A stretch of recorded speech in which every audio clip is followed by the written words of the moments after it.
And my topic is very poignant and very serious. It's about my history. It's about the history of my people. But I'm going to give it a try. I have about an hour. So I'm going to devote 45 minutes to my lecture, and 15 minutes I'm going to just have a heart-to-heart session with you on something very different. But to come back to my presentation about Goan history, it's called I Want to Cross the River. Now, why I want to cross the river? It is a translation of a very famous Konkani song, which you may have seen in movies. It was distorted in Bobby. Ge ge ge ge ge ge re saiba makanaka go. I'm sure you must have heard. How many of you have been to Goa? Great. And how many temples did you see? Okay. How many churches did you see? Or did you see any churches? Okay. Did you see beaches? Of course. So everybody goes to Goa, they go thinking that it's a land full of beaches, it's a land full of churches, and they sneak in one temple, Mangeshi or Mardol maybe, and they will tell you that it's a land of fun and feni, it's a land of golden beaches, it's a land of where you go to make merry, where you have cheap alcohol, basically, right? It's Portuguese Goa. They show you Portuguese villas and they tell you that the culture of Goa is very different from the rest of India. What they do not tell you that this difference in architecture, this difference in culture, this difference in the way Goa appears to the tourists actually hides a very tragic and poignant past. If any of you have gone on that cruise from Panji that the government organizes, it's called Santa Maria or something like that, they play songs on which the tourists dance. You may have danced too. That song is called How Saiba Poltodi Voita, Maka Saiba Wat Damula Logna Koita, Maka Saiba Wat Dakhoi, Maka Saiba Wat Korona. And then it goes on to say Ge Ge Ge Ge Ge Ghere Saiba Makanaka Go Makanaka Go. What that song literally means is that How Saiba Poltodi Voita, I want to cross the river. That's where this I want to cross the river comes from. Damulya lagna koita. I want to attend the wedding of Damu. Makasaiba wat korona, makasaiba wat dakoy. I don't know the way to cross the river. So, oh boatman, please help me. And then the woman says, it's a woman who's saying it. Then she tells the boatman, I'll give you my earrings, I'll give you my bangles, because that's the only wealth she has. I'll give you my necklace, but please take me across the river. And the boatman at every point says, Makanaka go, I don't want it, I can't take you across the river. But is it only talking about just crossing a river metaphorically? It's just crossing a physical river, going to some place to attend a wedding? No. The song is actually a deep, anguished cry for help of people who were converted forcibly to Christianity when the Portuguese came to Goa. You have to understand that when the Portuguese came to Goa in 1510 and they sort of won the island of what is today's Old Goa and slowly expanded to 3 districts, their rule was limited to Old Goa and the 3 districts of Bardes, Tiswadi and Salsette for a long time, for almost 200 years. So most of the atrocities, most of the most virulent conversions, the destruction of temples, the forcible conversions, the torture happened in these 4 districts, in this island of Diwadi and Old Goa and these 3 districts. So these people, when they were converted forcibly to Christianity, and they could not, and these regions are actually bound by, if you see the geography of Goa, they're bound by 2 rivers, the Mandovi and the Zuari. So across the river, there was still Hindu rule, because those areas were either controlled by either Adil Khan's associates, the Bahmani kingdom's subordinates, or they were controlled by a Hindu feudal lord called Saudekar Desai. So in those areas, the people were still Hindu or they could still remain Hindu. So the people who got converted in these old conquistas or old Kabizadis as they were called, they wanted to escape this. They wanted to cross the river, they wanted to go to the other side, and they wanted to remain Hindus basically. So this is what the song is all about. I want to cross the river means I want to go back to dharma. That is why this person is entreating the boatman and saying that, please take me across the river. I'll give you my gold, I'll give you my earrings, I'll give you everything I have. And the song starts with Sultan, Sultan, Zalianta Bara. And while I was walking, it was night, it was darkness, and my light extinguished. Which light? The light of dharma. That is why it's a tragic song, even though nowadays it's considered to be a happy song and everybody dances to it. But please understand the meaning behind it. And that is why I've titled my presentation, I Want to Cross the River. Next, please. So, what was the Goan Inquisition? Many people here since yesterday and today, even Vikram Sampat talked about Goan Inquisition. So, what was Goan Inquisition? The Goan Inquisition was actually a court. It was a legal institution. It was established by a papal decree. There's a difference. It was not just established by a royal order of the Portuguese king, but it had the authority and the seal of the Pope because the Catholic Church had to authorize it. It was established in 1560 in Goa and it was abolished in 1820. That's a hell of a long time to torture the native population of Goa. It was used for religious persecution, mainly against the people who had already converted, but who were going back to the ways of their ancestors, how you will get to know in a bit. But it was also used against Hindus. But before that, let's see a little bit about pre-Portuguese Goa. So pre-Portuguese Goa was ruled by many rulers, many Hindu rulers. And I'll go very briefly because this is not the topic of the presentation, but I'll just briefly go over it. So 3rd to 4th century, there were Bhojas who ruled over Goa, then the Mauryas, then the Chalukyas of Badami, then the Shilaharas, then 10th to 14th century were the Kadambas, which was actually the golden period of Goan history because the Kadambas actually moved their capital to Chandrapur in Goa and they ruled from Goa. They were very proud that they were ruling from Chandrapur. And the Nayaki Devi that Vikram talked about, the princess, then the Kadamba princess, who actually was married to a Solanki king in Gujarat, and her husband died, and she was the dowager queen. She had a minor son. She actually led an army. She took Muhammad Ghori by surprise, and she defeated him. And after that, he was so ashamed that he never attacked Gujarat again. After the Kadambas, it was controlled by Vijayanagara for a brief while, then the Bahamanis, and then from 16th to 20th century, the Portuguese came to Goa. Now, very few people here might know that the Portuguese were the first white European power to arrive in Goa, arrive in India, and they were the last white European power to leave the Indian territory. They came in 1510 and they left in 1961. That's far longer than the British ruled India. And compared to the Portuguese, the British were like bar lambs. Even though the British basically caused economic and all kinds of ruins in this country, but they were still far less brutal in terms of actual tortures and killings than the Portuguese. So how did the Portuguese come to Goa? So in 1510, that was the time when Goa was ruled by Adil Khan, who was one of the Sardars of the Adil Shahi Bahmani kingdom. And even then, there was a persecution of Hindus going on. But, at that point of time, the Hindus of the region felt that they needed a respite because they had seen Hindu rulers, they were under Vijayanagar Empire and they'd seen what religious freedom was like. And they were being persecuted. So they requested the help of Timoja, who was the general of the king of Honavar. And Timoja felt that he alone couldn't have managed to defeat the forces of Adil Khan. At that point of time, Alphonse de Albuquerque was already in India and he was known to have a reputation as a good fighter with the fighting ships. So he actually went and met Alphonse de Albuquerque and he said, you attack from the sea, I will attack from the land, and together we can defeat Adil Khan forces and we can take Goa. His idea was that the Portuguese are coming from so far away that they will go back.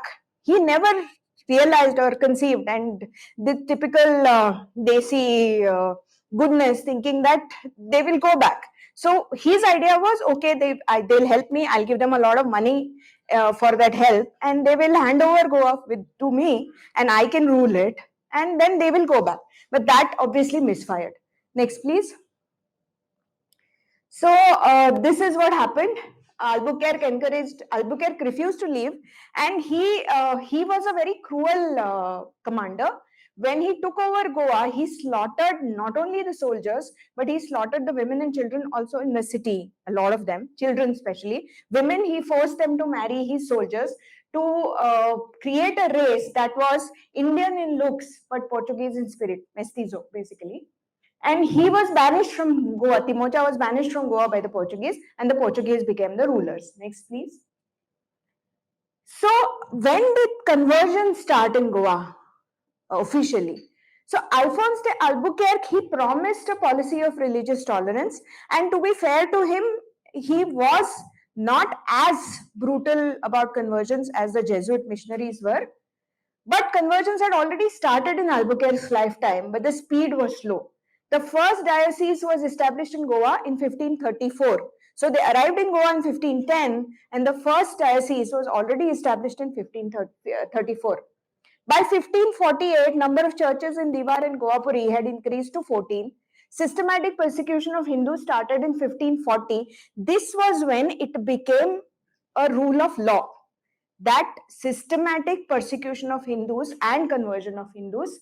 This was done because there were two fanatical clergymen, Jesuit missionaries, Miguel Vaz and Diego Borba, and they considered it their religious duty to convert every Hindu or every heathen, as they called them, in this territory that they had conquered.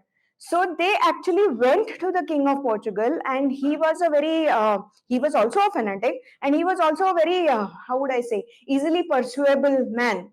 So they got decrees from him, which was the policy of rigor de misericordia, meaning rigor of mercy. Now the term rigor of mercy by itself is actually a contradiction in terms, right? How can mercy have rigor? But here you have to understand the thought behind it. They were genuinely thinking that by converting heathens to Christianity, they were doing them a favor. They were being merciful. And to be merciful, because the heathens would not, or because the Hindus would not be willingly ready to convert, they had to use force, which was the rigor part. So it was rigor of mercy. Next, please.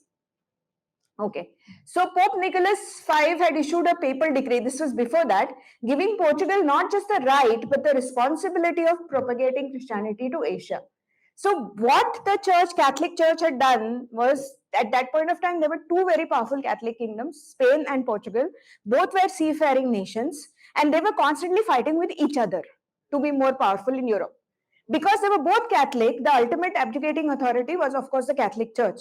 So the Catholic Church conveniently divided the world into two halves and told Spain that you can go to the New World, Latin America, convert there. And they told Portugal that you can go to the East and go to India, China, Japan, and convert people there. And it is not only your religious duty, it's not only your religious right, it's your duty to do it. As Catholic nations, you have to do it. And so in 1548, Bishop Albuquerque wrote to the king that he hoped within 1 year or at the latest 2, we shall make this whole island Christian. Island meaning the city of Old Goa and Diwar, which were the places which were under their control initially. Next, please. So by 1549, all temples on the island of Diwar and Goapuri were destroyed. Temple properties were attached to churches built by raising the temples down. Somebody asked, why do the churches have such big properties in Goa, right? This was the reason. Not only were the temples destroyed and churches built in this place, but the entire property that belonged to the temple was handed over to the church. Next, please. So this is a Portuguese historian, Antonio Noronha. He says in 1560, there existed but one church in Salsette. In less than 50 years, 28 parishes were established. Rapid conversions took place, some by fear of physical force, some from moral cowardice, many because they could not overcome the love of the country of their birth, some with their eyes on a lucrative job, and almost none from conviction. This is a practicing Christian, Portuguese historian himself saying this. Next, please. So now we come to the dark chapter in Goan history, the destruction of temples, the history that nobody wants to talk about. St. Paul's College was established at Diwar to encourage and impart religious education to neo-converts, but the speed of conversions was still slow. So Miguel Vaz made a 41-point plan. He traveled to Portugal to personally present it to the king. And some of the points were destruction of existing temples, ban on building new temples, ban on carving murtis, ban on Hindu festivals, and changes in inheritance laws for neo-converts. So you have to remember that temples at that point of time in Goa were built from laterite stones largely, and the roof was of wood and thatched coconut, like you see in Tamil Nadu in many places. Now, what happens when you have a roof like that? As you all might be knowing, that every 2-3 years you have to repair it because it's perishable. Otherwise, and with the Goan torrential rains, if you don't repair it and if you don't keep it serviced, then the whole temple will fall, the roof will fall in, and eventually the building will be destroyed by itself. So one of the laws was not only did they stop the Hindus from building new temples, they said you cannot do any renovation, repair, or any restoration of old temples. So even if your roof falls, you cannot do anything about it. So obviously, a lot of temples fell in disrepair on their own without doing anything. Next. So the original temple of Mangesh, which you see here now as Mangeshi, was at Kottalim. It was destroyed around 1566, and the Murti was moved across the river to Antruz Mahal. That's the Fonda area, Ponda, around Ponda. Between 1560 to 1575, around 300 temples were destroyed in Salsette alone. That's one district. So which basically means that practically every temple in Salsette was destroyed, razed to ground. Next, please. Whenever possible, Hindus managed to transport not the main murti, because the main murtis were usually made from stone and they were very heavy to transport. In some places they did. But whenever possible, they managed to transport the main murti, but almost always the Utsav murti, because the Utsav murti was smaller and it could be transported, it was more mobile, so it could be transported. And they transported across the river.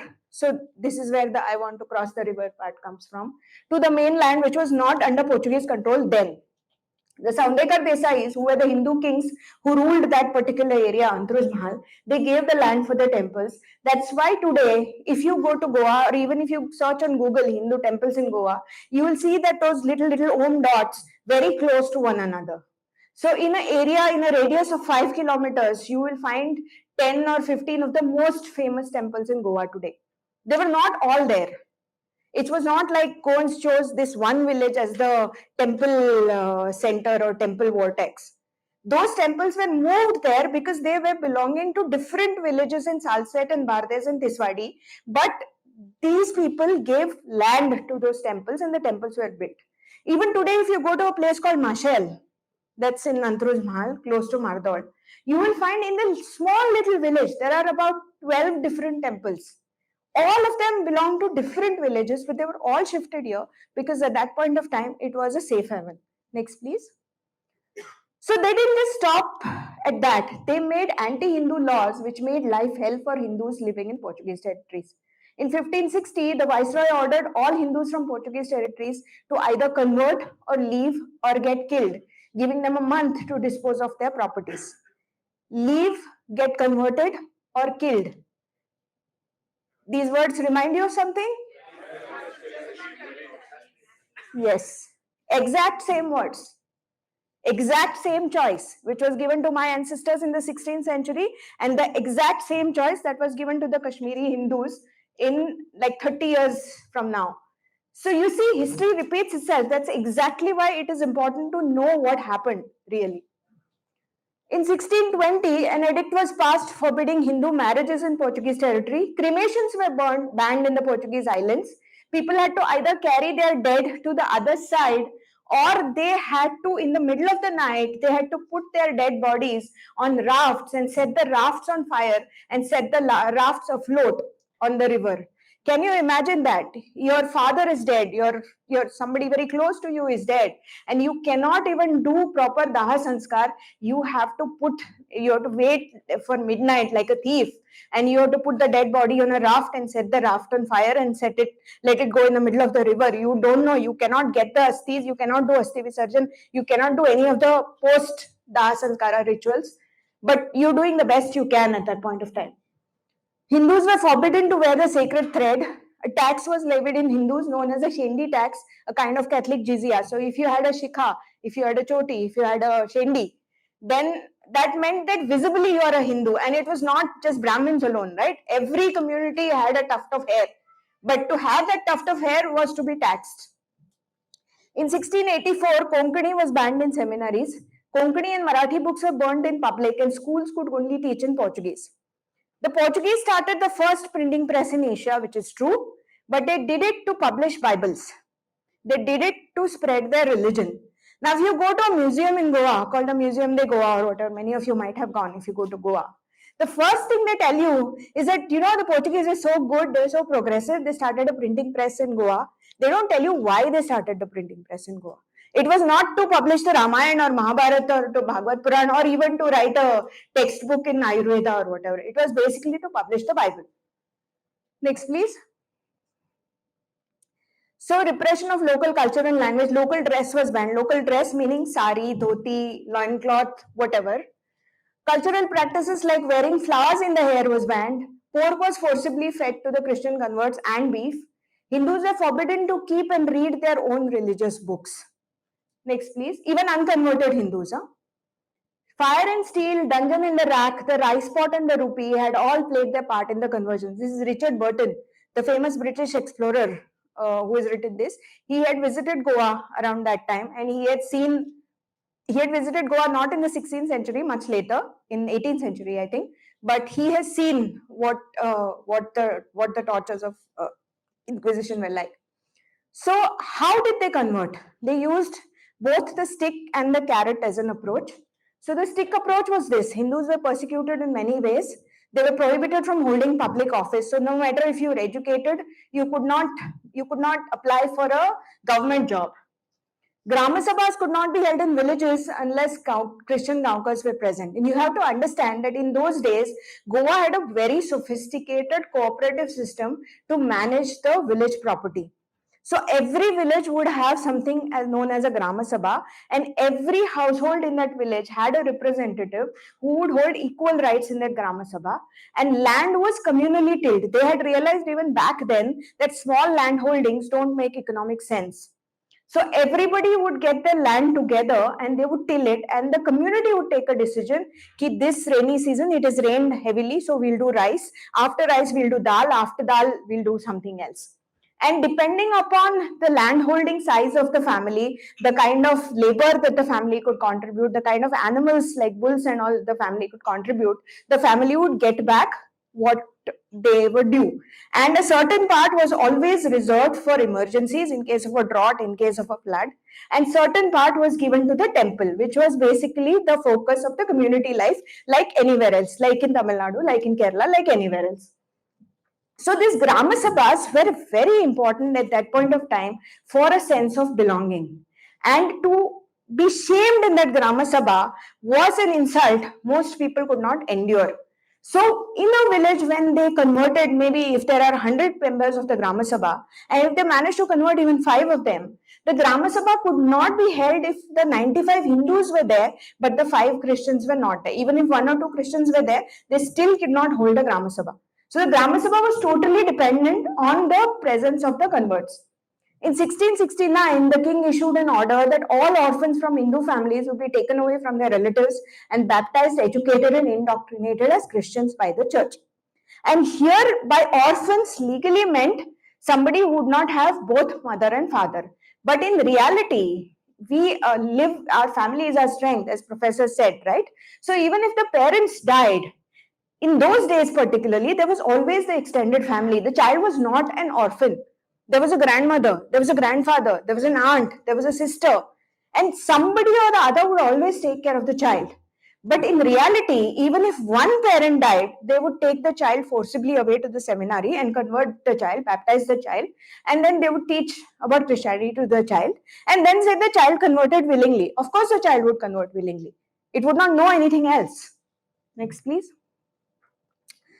Hindus were prohibited from riding on horses and palanquins. It seems like a story to you, no, now? That somebody can stop you from riding a horse or sitting in a palanquin. Christian laborers were prohibited from working from Hindus. Hindus were prohibited from teaching their children about their own religion. And I'm talking here about unconverted Hindus. So basically, what they were telling you is that even if you are an unconverted Hindu, you cannot teach your own children about your own faith legally. If you do that, you could be taken to jail. All children younger than 15 were forced to attend Christian preaching organized in public places. Now, here is a double whammy. So, you cannot teach your children about your own religion, but those same children were forced to attend Christian teachings in public places. So, obviously, when the child is taught from the age of 6 the goodness of Christ, but he is taught nothing else about your own faith, at 15 the child is going to be a Christian, whether you convert him or not. Mentally, he is converted already. Hindus were constantly humiliated and emasculated. Entire communities were converted by deceit, either by doing things like throwing beef in community wells or by force feeding bread, because bread was unknown to the Goan people then. So bread was considered as a brushed food, as polluting food.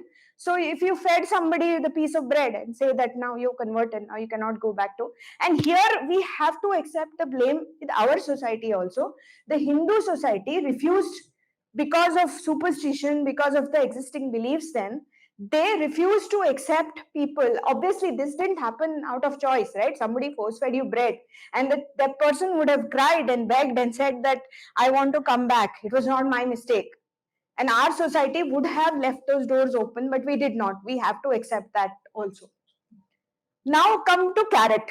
Christian converts were given a lot of concessions.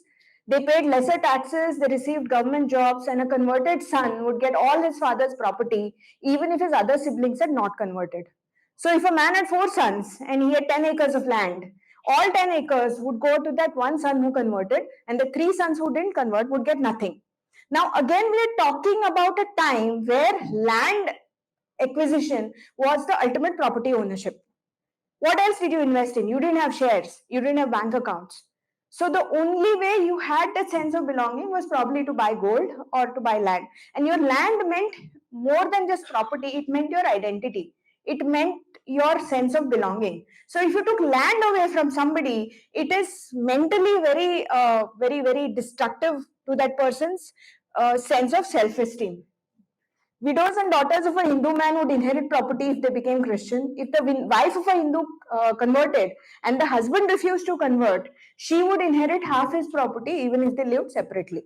So this is a great way to destroy families, right? Next, please. So when they told the Hindus that if you want to remain Hindus, you have to leave our territory, or you have to convert and you are getting all these concessions. So it makes economic sense, it makes all kinds of sense to convert.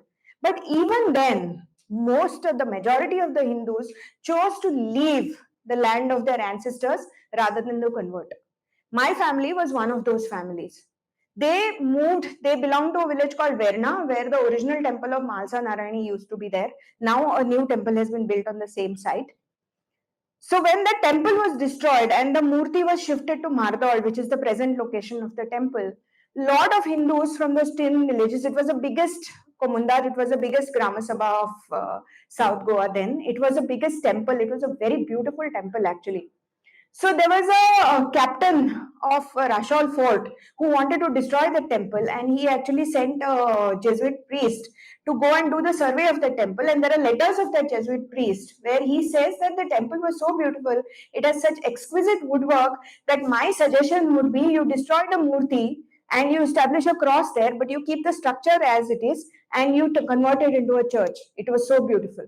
But obviously, this Captain Diego did not listen to it, and the murti was destroyed, and the temple was also destroyed. And the Utsav murti and the smaller murti was shifted to Mardor, where they built another temple, where a temple of Malsa Narayani exists even today, who is my family deity. Around 20,000 Hindu families migrated from Portuguese territories after 1560. They settled first in parts of Goa that were then under the Hindu rulers, like the Saundekar Desais and Adil Shah. And some of them actually, especially the ones living in coastal villages, for them the easiest way of escape was to get into boats and sail. So they got into boats and they sailed towards Karnataka, and some went as far as Kochi. That is why you see a very thriving Konkani speaking community as far as Kochi, Mangalore, the entire Karnataka coastal belt. In later years, there was a migration of converted Christian families also, because they were fleeing the horrors of Inquisition, and many of them, they are settled around Mangalore and Karnataka. They retain many Hindu practices. Some of them have double names, like Prabhu de Costa, where they've kept their original Konkani Hindu name and the converted Christian name. Next, please. This man, we know there are many educational institutes named after him in India. He was the one who actually wrote to the King of Portugal and said that the conversions are not being very successful in India because the converted people, they keep going back to their practices. So we need a court of inquisition. And he said some terrible things, and this is a direct quote from him. The Hindus are an unholy race, they're liars and cheats, their idols are black as black can be. And anybody can verify it for yourself. His Francis Xavier's collected letters are available for free download on archive.org. So you go and you read what he has written about Goa. Next, please. So he wrote to the king Don Juan III in 1945, asking him to establish the Court of Inquisition in Goa. The Court of Inquisition was already very much in existence in both Spain and Portugal, where it was mainly used to persecute the Jewish people who were converted forcibly but who kept practicing Jewish rites in secret.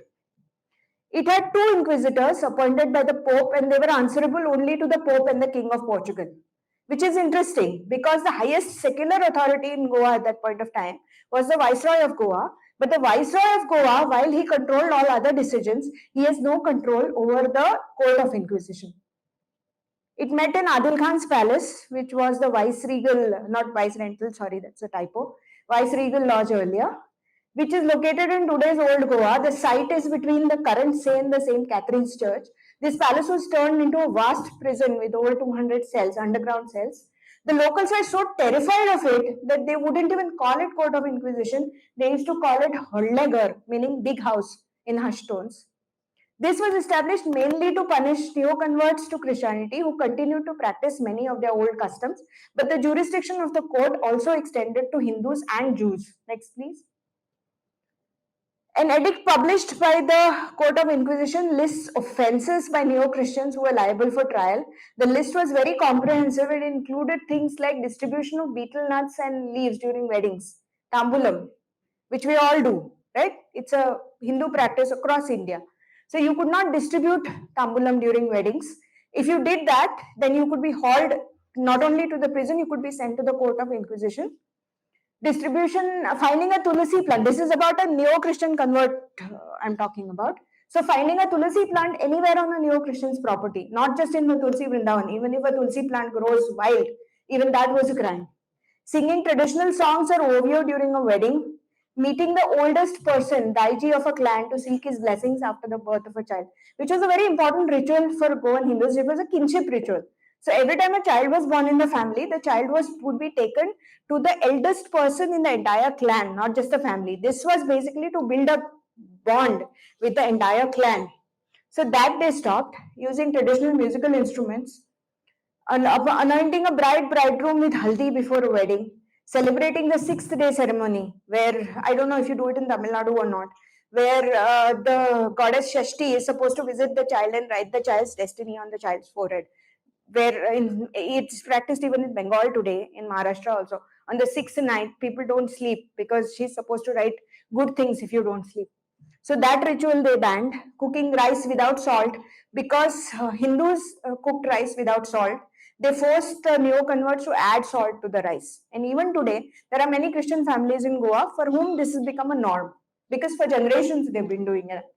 Taking a bath in the morning, you might laugh, but even that was illegal if you were converted to Christianity. Using cow dung to polish the floor of the house, observing fasts on certain days of the week.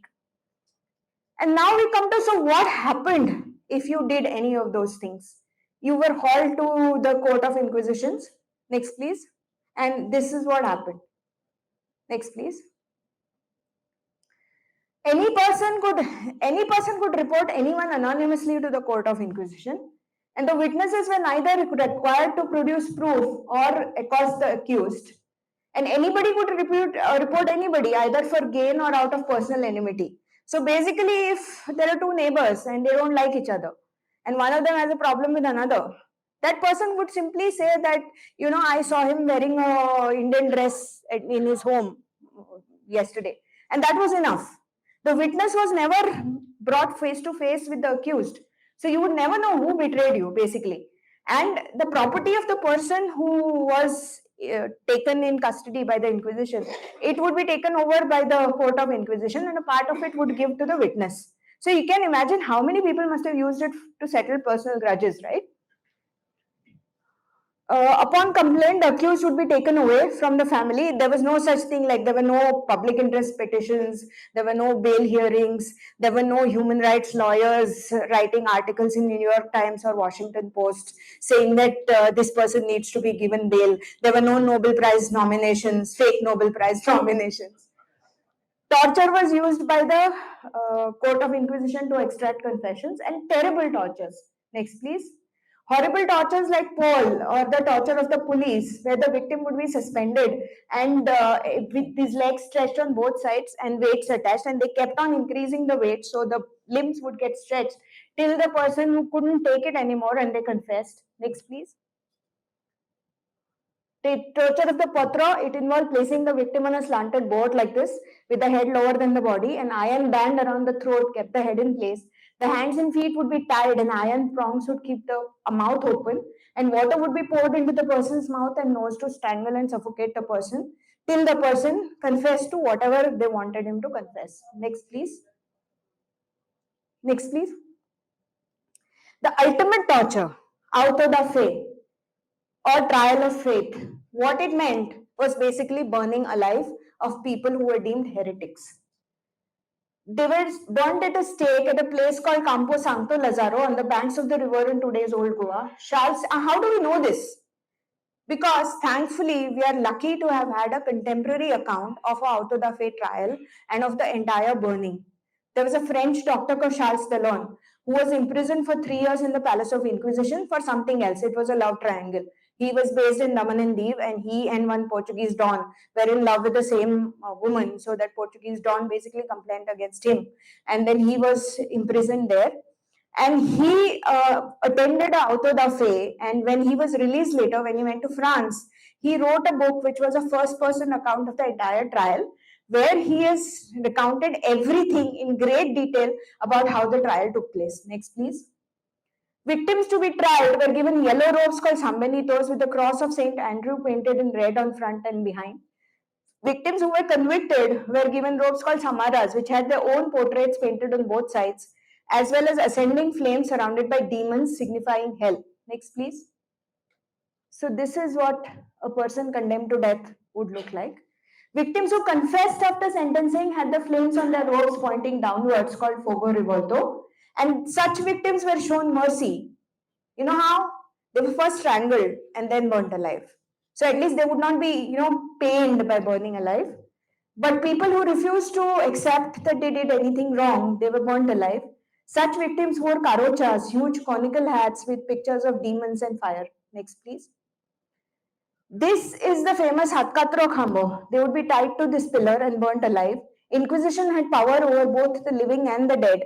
So if this auto da fe wouldn't happen every day or every week or whatever, it would happen once in 2 years or once in 6 months, depending upon how many people were deemed, liable to be trial.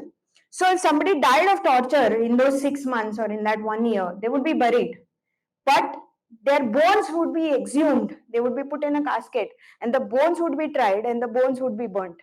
Because the belief was that if you burn a body, the body goes to hell. Christians should be buried. That is why. And they burned books also. There is no accurate information about how many people were tried by the Court of Inquisition in the entire duration of 250 years. But data is available for a period of 63 years between 1561 and 1764, and 16,712 cases were tried just during this period. In 1820, the Court of Inquisition was abolished following pressure from the British, and most importantly, following pressure from the Marathas as well. The palace was demolished and all the records were burnt. Next, please. So now you'll ask me, while all this was happening, what did the Hindus do? Did they resist? Did they fight? Or did they just take this? Of course, they resisted, but not many will tell you the history of that resistance. So Hindus resisted the attempt of Portuguese in both active as well as passive ways. Passive way was also very difficult. Passive way was basically taking a great risk to save the murtis of your gods, transporting them for kilometers to new places, putting them there, building small temples and protecting them. Active resistance was actually taking arms and fighting. So there were armed rebellions in villages like Kottalim and Kunkulim against the Portuguese. Kunkulim is my village, by the way, against the Portuguese missionaries. Many Hindus chose to migrate to the other side. They took their gods with them. And what they did was they maintained meticulous records of the people of that village who had moved to another state, which is why all the Konkanis, except for the Konkanis who have gone to Kochi, who have gone too far, all the Konkanis in Karnataka, they have their deity temple still in Goa and they come every year to pay obeisance to their deities. This was done only by maintaining meticulous records. See, this person is from this village and he has gone there, but his deity is here now. So every year he must come, or whenever possible, he must come to pay respects to the deity. I come from a village called Kunkulim, which was a Kshatriya village. And in 1583, it was not just my village actually, it was a complex of three villages called Asolna, Veli, Kunkulim. Veli is the place where Savio belongs to. Kunkulim is my village. And these three villages were known as the fighter villages where the people would not listen to anyone. It exists even today, as you can see from both Savio and me. So in 1583, the Portuguese had tried to convert this village. They managed to subdue and cow down all the other villages in Salsette, and they managed to break the temples in almost all the other villages in Salsette. But this one village was like the Gauls, you know. If you read Asterix, the Romans have taken over the entire French countryside, and there is this one small village of Gauls which is still resisting. So we were the Asterix and we were the Obelix, basically, fighting the mighty Portuguese. So they continually attacked the village from 1570s. First, the villagers refused to pay taxes. So the so-called Satyagraha movement, which later on the big soul claims to have invented and perfected, people of my village had done it in the 16th century. Then they attacked the tax collectors who were passing through the village and they killed them. But still the Portuguese wouldn't listen and they came and destroyed the temples. So the people got really mad and they said that we have to teach them a lesson. So when the Portuguese came to the village with the Jesuit missionaries, the local people, they actually took whatever weapons they could find and they attacked the Portuguese party and they killed some 17 people in an armed rebellion. Now, this is interesting because this rebellion was not led by a king, it was not led by a general, it was not led by a village head, it was led by the entire population of the village who basically said that we can give you taxes, but we will not accept the attack on our dharma, we will not convert, and we will not let you destroy our temples. So, after this, the Portuguese obviously got enraged. They attacked Kunkulim from two sides, from the land from Rachol and from the sea from Asolna. And they basically razed the village to the ground. They destroyed the temples. And they cut a cow at the site of a temple and built a cross there. And the people, whoever could escape, they escaped to the forest outside the village. And when the Portuguese forces went, they came back, they built small huts, they built makeshift temples, they again started worship. So this happened back and forth many times. So the Portuguese realized that this village was inspiring other villagers, right? When you resist, it is not just the act of you resisting. It inspires other people because somebody is refusing to cow down. So that is why the Portuguese decided to end this one and for all, and they called all the chieftains of the village for peace talks in a fort in Asolna. So the chieftains went there, there were about 16 of them, and they told them, come unarmed, we'll do peace talks, we'll give you safe passage. And you can imagine what happened. Our people trusted, they went there without any arms, and every one of them was slaughtered, except for one who jumped into the river and went to Karnataka, and that's why the story got. After that, the movement kind of broke because all the leadership had gone at one go. So many of the people from the village, the Kshatriyas, got converted. But even today, the Christians of my village, or the three groups of villages, they have not forgotten that they were Hindus once. And not only that, it's not just tumhara mera DNA ek. Proud of the roots as a Hindu Kshatriya. There is a Hindu Shantadurga temple which was there in my village. It has been shifted to a village about 7 kilometers from my village. So once a year, that murti is brought to my village in great procession on Ranga Panchami day. And that time, all the 12 clans, they have to represent. They have to come be a part of that procession, and they have to have their own flags. They have to their own umbrella. The festival itself is called umbrellas or sudryo. So out of those 12 clans, some of them now don't have any Hindu descendants because everybody got converted. But even though today they're practicing Christians, they still attend this function. They still go to the temple. If there is any decision, major decision in their life, they still go to the temple and they offer a coconut or they take prasad or do Deva Prashna at that temple. Next, please. In actively protecting and controlling the key religious by transporting key religious deities, by transporting the deities to new temples, the Hindus directly contested the Portuguese control of their everyday culture. Next, please. Even today, as I said, every temple in Goa has a list of Mahajans and Kulavis, the inhabitants of the original villages, who are now scattered all over. Next, please. But you also might want to ask me this, no? Why do I talk about it now? I've been asked this question by many people from Goa also, Hindus from Goa as well. This happened in the 16th century. Why are you talking about it now? What is the point? The point is, the Goan Inquisition was a terrible crime against the native people of Goa. It doesn't matter if they are Christian or Hindu today. It was a crime committed against the people of Goa in the name of Christ with the full knowledge and active support of the Catholic Church. The Vatican has apologized for many of its past sins. It has apologized to the Native Americans. It has apologized to the native population of Canada. It has apologized in Rwanda. But they have not apologized to the Goan people. They have never even accepted officially the Catholic Church.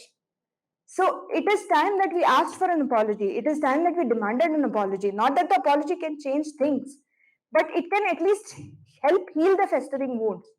This is just rubbish, you know. Sometimes they ask you random questions like, why are you talking about Inquisition when Goa has bigger problems like tourism, or we can't even get Ola or Uber to Goa? This is stupid logic. Next, please. So why am I raking up the past? It's because only when you learn from the past that you can build a happy and safe future. What happened to my ancestors in the 16th century is happening here. It's happening in Tamil Nadu. It's happening in Kerala. It's happening in Punjab. It's happening anywhere. And if we don't recognize it, we will continue to let it happen. And there will be small places that we'll be seeding in every state, in every part of India. Even as we speak, it's happening. History repeats itself. I think it was George Sayantana who said it, that if you forget history, you're condemned to repeat it. Another question I'm asked is, but the Inquisition punished only the Christians. Why are you talking about it? I'm talking about it because no one else is. So when I was making this presentation, my daughter helped me make this presentation. And when she was helping me find the data, she looked it up. And the two people who are talking about the Inquisition is Sri A.K. Priolkar, who has written the most seminal book on Inquisition called the Goan Inquisition, who happens to be related to me, very closely related to me, and me. In between, there have been no contemporary accounts. There have been no people talking about this very important part of Goan history. Next, please. Again, those who do not remember the past are condemned to repeat it. Next, please. These are just some quotes. Nothing in the world is more cruel and pitiless than the process of Inquisition. Next, please. And this guy visited, this Pirat guy, also a French traveler, who visited Goa. So he's talking about the Goan Inquisition. Next, please. The cruelties which in the name of the religion of peace and love, this tribunal carried out in Europe, were carried to even greater excesses in India. Next, please. The cruelties which in the name of the religion of peace and love. Okay, it's the same one. Next, please. Goa is sadly famous for its Inquisition, equally contrary to humanity and commerce. Next, please. Nefarious, fiendish, lustful, corrupt religious orders pounced on Goa for the purpose of destroying paganism. Next, please. These are my references. There are many more actually. I need to update it, but this is an old presentation. So, what is the time? 5:29. Allow me 10 minutes to just to have a heart-to-heart chat with you. This is a topic I've spoken about before as well, and if you want a longer version of this talk, it's there in Sangam Talks on YouTube. It's there in greater detail. But the reason what I want to talk to you about is like why I started to do what I did.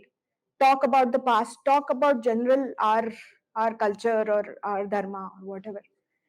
If you have heard many of the speakers who spoke in this meet, you've heard how Ashwin, when he was running a cow shelter, he was forced to move 8 times in 7 years. How a group of communists threatened him. You know how Vikram was demonized and how they pressed fake charges of plagiarism against him. Ramesh Anna has many cases against him. Vijay, he has to be the Hulk because he's facing threats every day.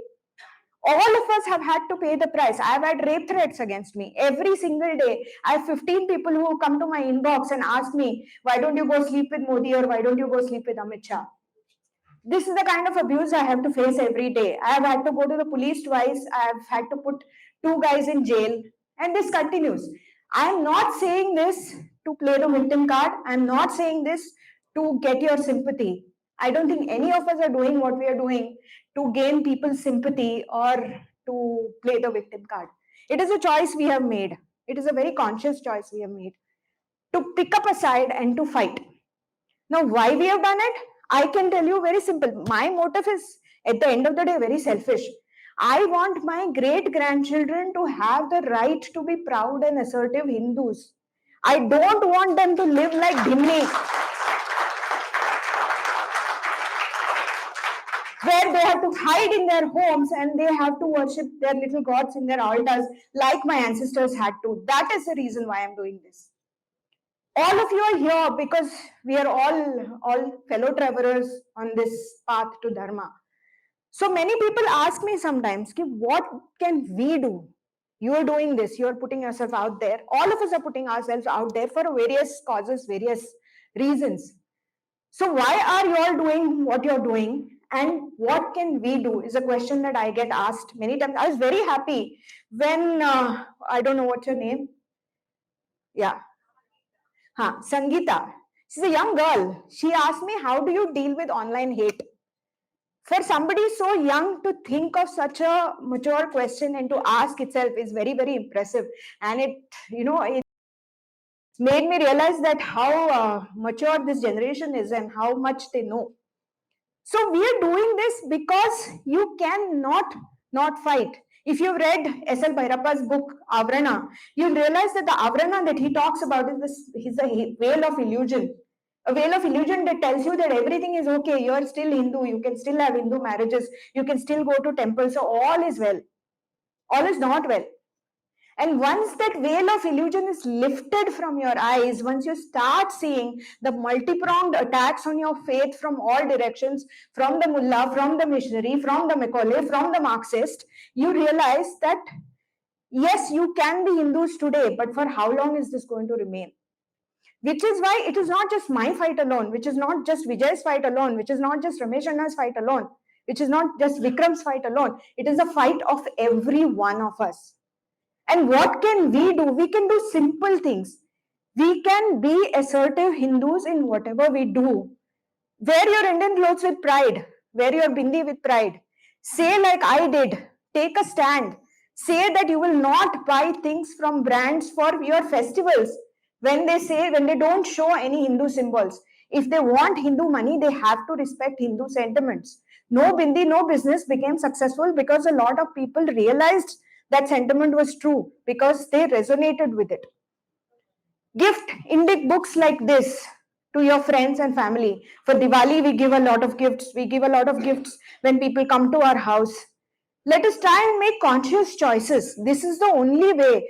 We have to decolonize completely. Many times I have seen that when a Hindu person dies and somebody makes an announcement on Facebook, there are other Hindus writing in there, rip, rip, rip, rip, rip, RIP, RIP, RIP. Why cannot we say Om Shanti? Why cannot we say Sadgati? Why cannot we use our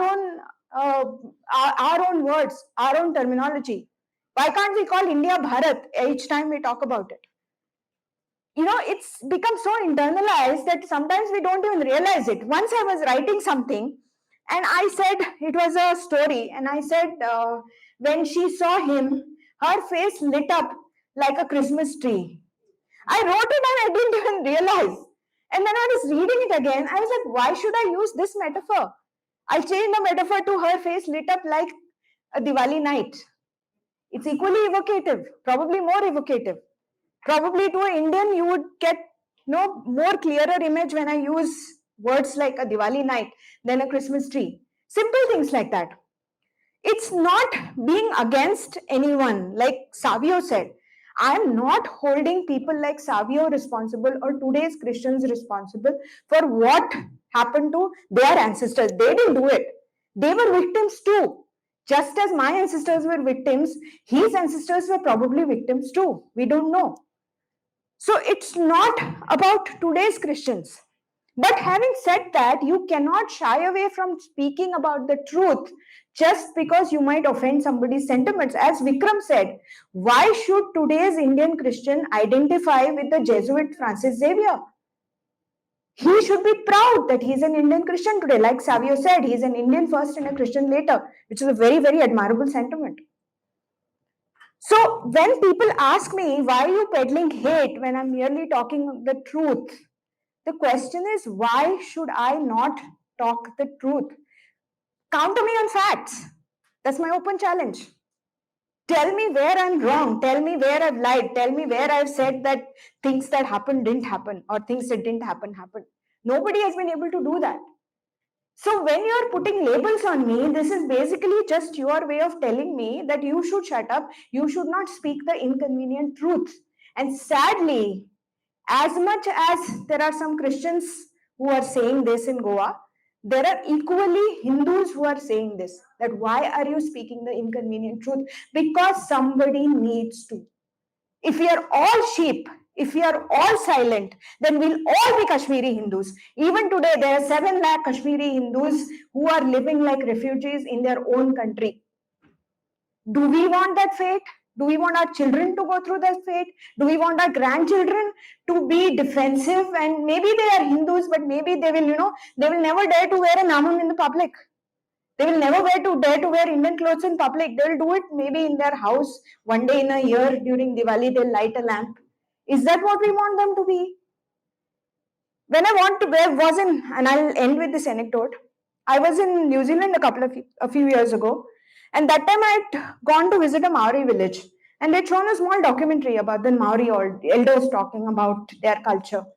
And one of them says a very poignant thing. He talks about how the Britishers and the missionaries came and destroyed their culture. Same thing that they did everywhere else, actually. Even in Latin America, even in South America, they did the same thing. So he says, this elder, that all we wanted to do was to be left alone. I was not telling you to follow my beliefs. I was not telling you to believe in my gods or my ancestors. I was just telling you, just let me be. Why do I not have the right to not just to be, just to exist the way I've always existed? That is the question. And that is the thought I'm going to leave you with.